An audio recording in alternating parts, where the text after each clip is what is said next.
Assalamualaikum warahmatullahi wabarakatuh. Perkenalkan, nama saya Nikmatul Nur Aminda, NIM 210, dan teman saya Mediana Anggraini, NIM 200. Di sini kami akan mempresentasikan hasil diskusi kami tentang proposal usaha kami yang berjudul Usaha Keripik Pisang dan Singkong Dapur Mom Faris. Bab 1, pendahuluan dan ringkasan bisnis. Latar belakang. Keripik merupakan salah satu produk makanan ringan yang banyak digemari konsumen. Rasanya yang renyah dan murahnya harga yang ditawarkan menjadikan produk tersebut sebagai alternatif tepat untuk menemani waktu santai Anda bersama rekan dan keluarga.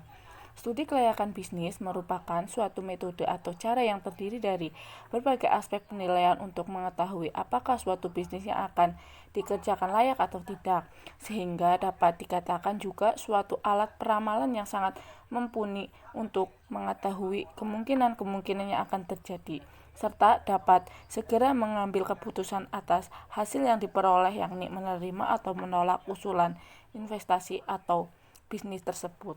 Dengan demikian, studi kelayakan bisnis bahan pertimbangan dalam mengambil suatu keputusan, bahkan menerima atau menolak dari suatu gagasan usaha atau bisnis yang direncanakan. Pengertian layak dalam penilaian ini adalah kemungkinan dari gagasan usaha atau bisnis yang akan dilaksanakan memberikan manfaat atau benefit, baik dalam arti finansial benefit maupun sosial benefit. Faktor-faktor yang perlu dinilai dalam menyusun studi kelayakan bisnis adalah menyangkut dengan beberapa aspek, antara lain aspek manajemen, aspek pemasaran, aspek teknik, aspek keuangan, aspek hukum, dan aspek lingkungan.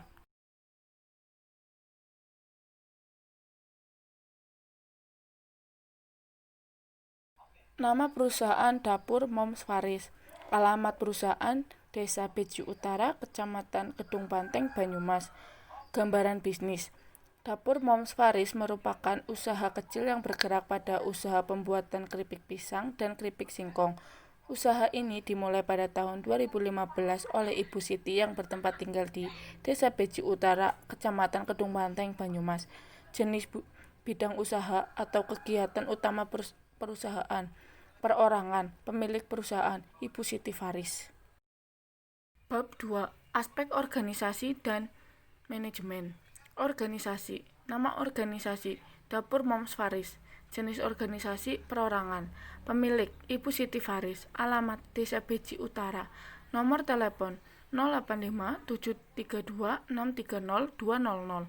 Struktur organisasi terdiri dari 1. Pemilik atau pemimpin, 2. Bendahara, 3. Karyawan produksi. Manajemen. Uraian tugas. 1. Pemimpin. Memimpin jalannya perusahaan, mengontrol aktivitas perusahaan secara keseluruhan dan melakukan kerjasama dengan pihak-pihak berkepentingan. 2. Bendahara.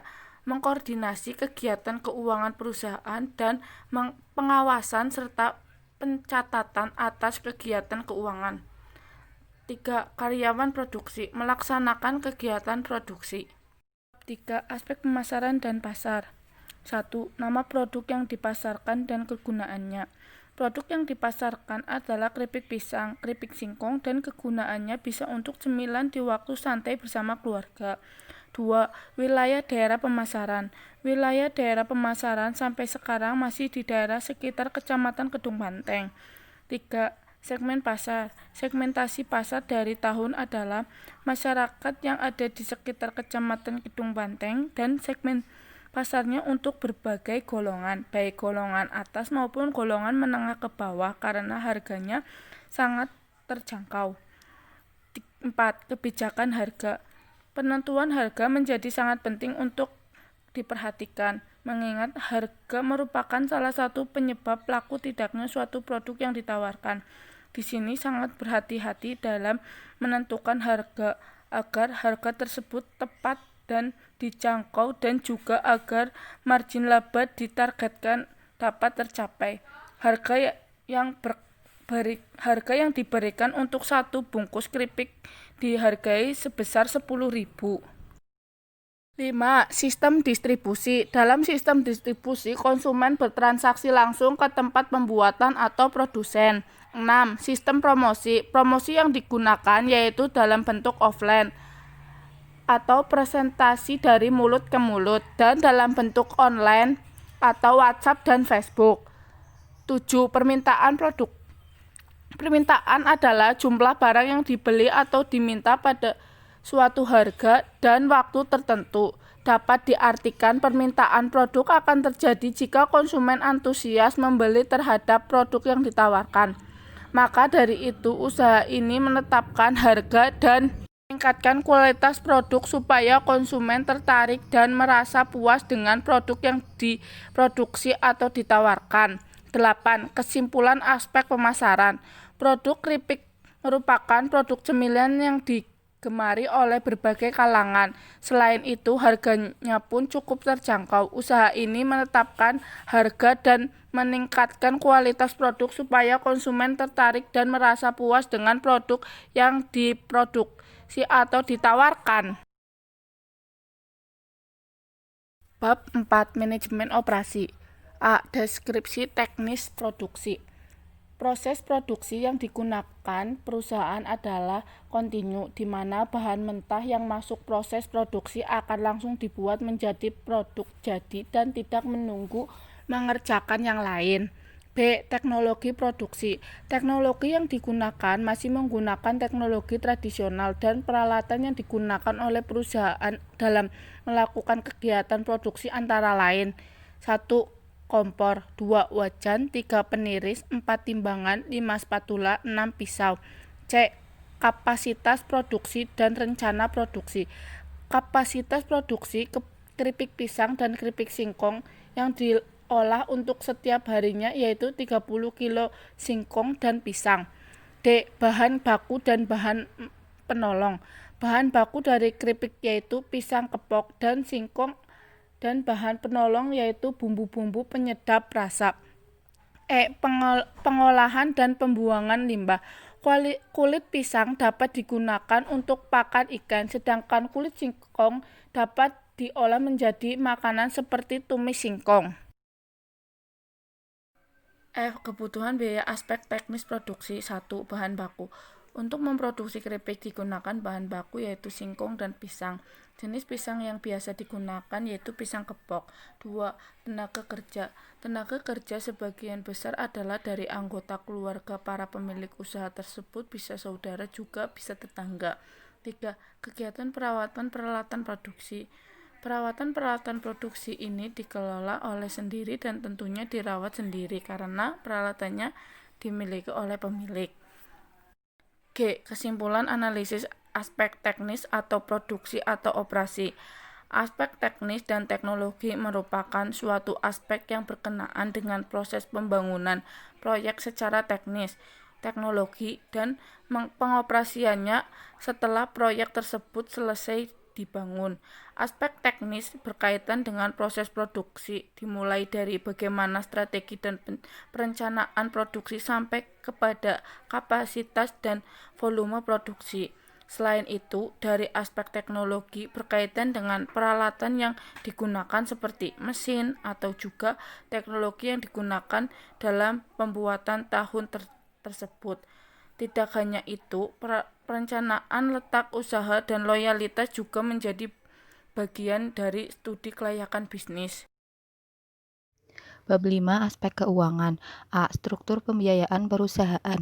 Untuk memenuhi kebutuhan akan modal usaha ini, maka usaha ini menggunakan modal sendiri, dan dana tersebut dialokasikan untuk memenuhi seluruh kebutuhan dana untuk semua kegiatan, kebutuhan investasi dan modal kerja. A. Aktiva tetap.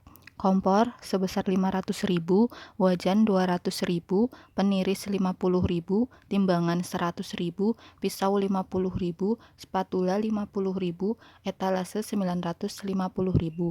Total aktiva tetap sebesar Rp1.900.000. B. Aktiva lancar.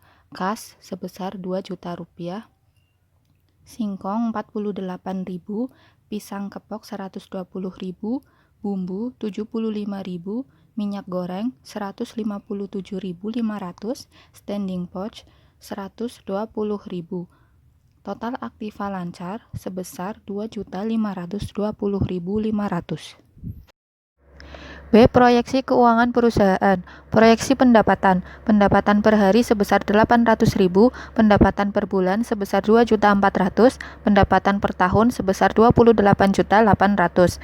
Proyeksi biaya per tahun. Gaji karyawan sebesar 1.500.000, biaya listrik sebesar 3 juta, jumlah biaya pengeluaran sebesar 4.500.000. Proyeksi rugi laba. Perhitungan laba rugi yaitu dengan menghitung selisih dari pendapatan dengan pengeluaran. Laba rugi sama dengan pendapatan dikurangi pengeluaran, yaitu 28.800.000 dikurangi 4.500.000 sebesar 24.300.000. Dengan demikian, laba yang diperoleh per tahun dalam penjualan keripik pisang dan singkong adalah sebesar Rp24.300.000. C. Analisis rasio keuangan. 1. Dengan metode payback period. Payback period sama dengan investasi kali 1 tahun. Arus cash inflow sama dengan EAT ditambah depresiasi aktiva tetap sebesar 1.900.000. Depresiasi sama dengan 28.800.000 sama dengan diperoleh dari total depresiasi, beban depresiasi, keuntungan bersih per tahun sama dengan omset per tahun dikurangi biaya operasional sama dengan 28.800.000 dikurangi 4.500.000 sama dengan 24.300.000. Hari kerja per tahun diasumsikan 312 hari. Misalkan usaha tersebut setelah dikurangi pajak 20%. EAT sama dengan 20% dikali 24.300. EAT sama dengan Rp4.860.000. D. Kesimpulan analisis aspek keuangan. Proyeksi rugi laba. Perhitungan laba rugi yaitu dengan menghitung selisih dari pendapatan dengan pengeluaran. Laba rugi sama dengan pendapatan dikurangi pengeluaran, yaitu 28.800.000 dikurangi 4.500.000 sama dengan 24.300. Dengan demikian, laba yang diperoleh per tahun dalam penjualan keripik adalah sebesar 24.300.000. Pengembalian modal. Total modal awal dibagi keuntungan per bulan, yaitu 4.420.500 dibagi 2.025.000 sama dengan 2 bulan 2 hari. Bab 6. Aspek hukum. Badan hukum. Bentuk usaha yang dijalankan adalah perusahaan perseorangan, yaitu yang dimiliki oleh satu orang saja. NPWP, nomor pokok wajib pajak. Sebagai unit bisnis, usaha Dapur Mom Faris mendaftarkan NPWP atas aktiva usaha ke Departemen Perpajakan setempat. SITU atau Surat Izin Tempat Usaha merupakan surat izin pendirian usaha yang didapatkan dengan mengajukan ke dinas daerah setempat. Berdasarkan hal tersebut, perusahaan juga akan mempersiapkan surat izin mengenai tempat usaha. Bab 7. Aspek lingkungan. Suatu usaha dapat memberikan dampak yang menguntungkan dan merugikan bagi lingkungan. Usaha itu tidak akan berkembang apabila usaha tersebut dapat memberikan dampak negatif bagi lingkungan. Oleh karena itu, dalam melakukan sebuah usaha perlu adanya kepedulian tersendiri kepada lingkungan agar lingkungan tersebut tetap terjaga kelestariannya. Usaha Dapur Mom Faris ini tidak memberikan dampak negatif, tetapi dapat memberikan dampak positif bagi lingkungan sekitar. Dampak positif yang diberikan Dapur Mom Faris yaitu limbah berupa dari kulit pisang dan kulit singkong tersebut dapat dimanfaatkan sebagai pakan ikan, dan juga kulit singkong dapat dijadikan sebagai lauk berupa tumis kulit singkong.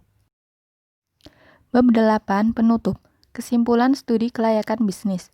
Berdasarkan aspek manajemen, aspek pemasaran, aspek teknis, aspek keuangan, aspek hukum dan lingkungan yang sudah dipaparkan di atas, maka dapat disimpulkan bahwa usaha industri rumahan Dapur Mom Faris ini layak untuk dijalankan.